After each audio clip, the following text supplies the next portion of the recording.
She thought she got away with it. She really did. But secrets, especially the ones that sparkle, have a funny way of coming out. It's a story about family, betrayal, and a piece of jewelry that held more than just monetary value. It held memories and it held a grudge.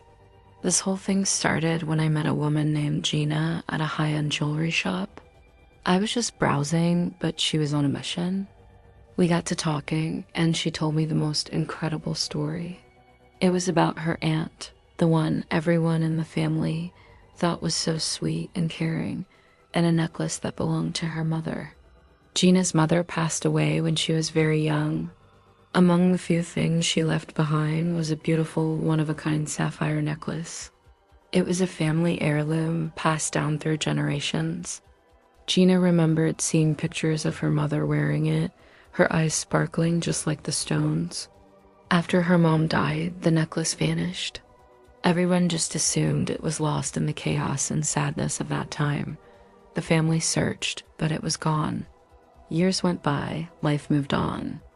Gina grew up, always feeling a piece of her mother was missing, symbolized by that lost necklace. Her aunt was always there, stepping in to help raise her and her siblings. She was the cool aunt, the one who gave the best presents and the warmest hugs. No one ever suspected a thing. Then about a decade later, Gina, now a young adult, was helping her aunt move into a new house. It was a day of packing boxes and reminiscing. Gina was tasked with clearing out an old wooden dresser in her aunt's bedroom. As she was taking out piles of old sweaters, her hand brushed against something hard and cold tucked away in the back of a drawer, wrapped in a piece of velvet cloth. Curiosity got the better of her.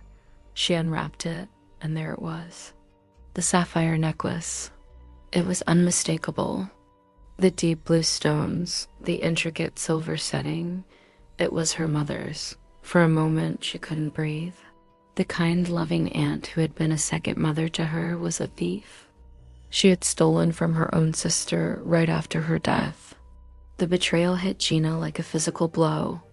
All those years of her aunt's kindness suddenly felt like a lie, a performance to cover up her guilt. Gina didn't confront her, not right away. What could she say?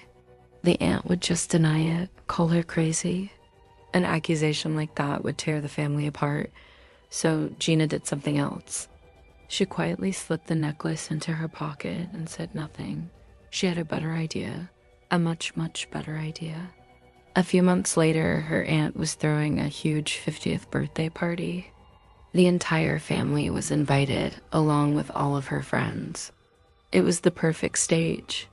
Gina got ready for the party, choosing her outfit carefully, and as the final touch, she put on the sapphire necklace. It felt heavy around her neck, not just with its weight, but with the weight of the secret she was about to expose. She walked into the party, and for a while, no one noticed. She mingled, she smiled, she accepted a glass of champagne.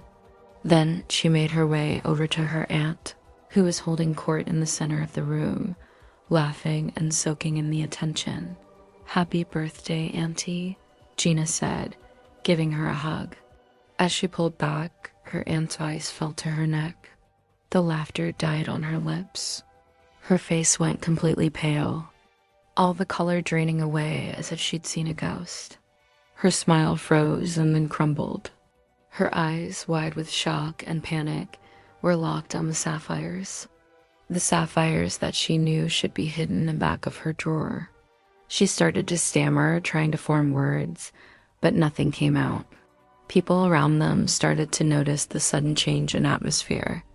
The music seemed to fade into the background as her aunt just stared, her hand flying to her own throat.